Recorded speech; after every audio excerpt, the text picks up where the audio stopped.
Hi everyone, it's Sorkin. Today we have a problem when we are given a root of a binary tree and two nodes P and the Q. We need to find the lowest common ancestor for the P and the Q. And what's the lowest common ancestor?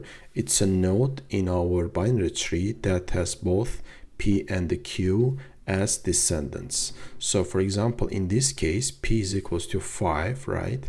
And the Q is equals to 1. So what is the lowest common ancestor for these two is 3 in this case.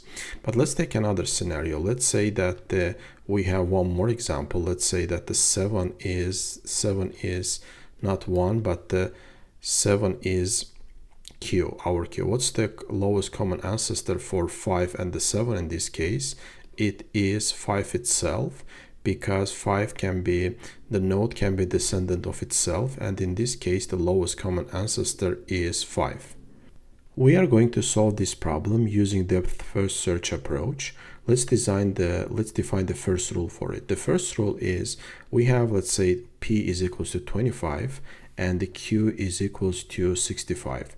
So what it means, in this case, we are going to search left subtree and right subtree. So left subtree and also right subtree, and so in this case both of them are returning both of them either returning P or Q, right? So it means that the left and also right, they are not null. The result that is returned from the left subtree and the right subtree is not null. In that case, what is the lowest common ancestor in that case? In that case, the lowest common ancestor is 50. We are returning 50, so we are returning root.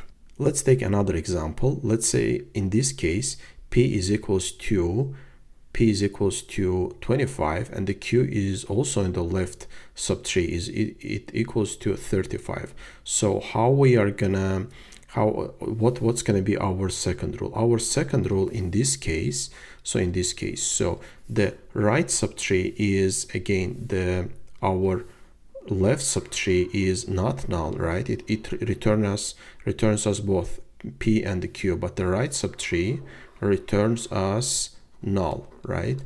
So we say that if the right is equals to null, right, then we are returning,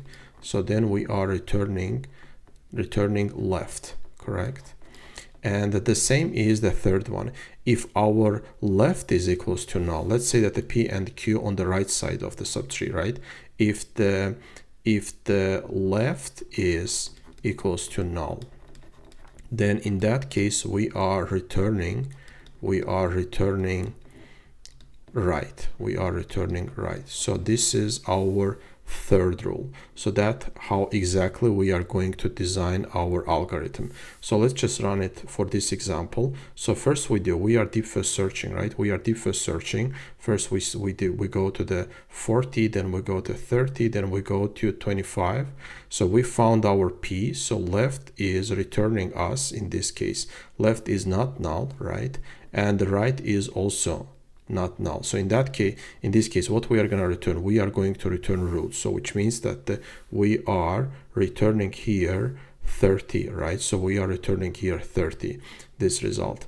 So how about this one? So we are backtracking here, right? So the right, there is no right subtree for 40. So the result that we are returning from here is 30. How about this one? The right subtree. Right subtree is, so we are again deep first searching here, and the both are left and right. It returns us null, and this is returns us also null. If the right subtree is equals to null, then we are returning what? We are returning left. So this is the result that we are returning 30, which is the lowest common ancestor for this case. Okay, first thing that we do, we are defining our base case. If our root is equals to null, or if we found the P node or we found the Q node, then in that case we are backtracking from that branch, so we are returning the root. So then the next step is we are recursively looking for the P and the Q nodes on the left subtree and the right subtree. After that, we are applying our three rules that we have mentioned earlier. So if our left is not equals to null and the right is not equals to null, so what it means that the P and the Q on the left and the right side of the subtree, or vice versa, then in that case we are returning root, that is our lowest common ancestor. If the right is equals to null, it means that our P and Q nodes on the left side of the subtree. And if the left is equals to null, then in that case, it's on the right side of the subtree, of our tree. Time and space complexity. The time complexity of this solution is O of n because we are visiting every node. And the space complexity is O of n also because in the worst case, it's defined by the height of our binary tree. And in the worst case, it's going to be also O of n.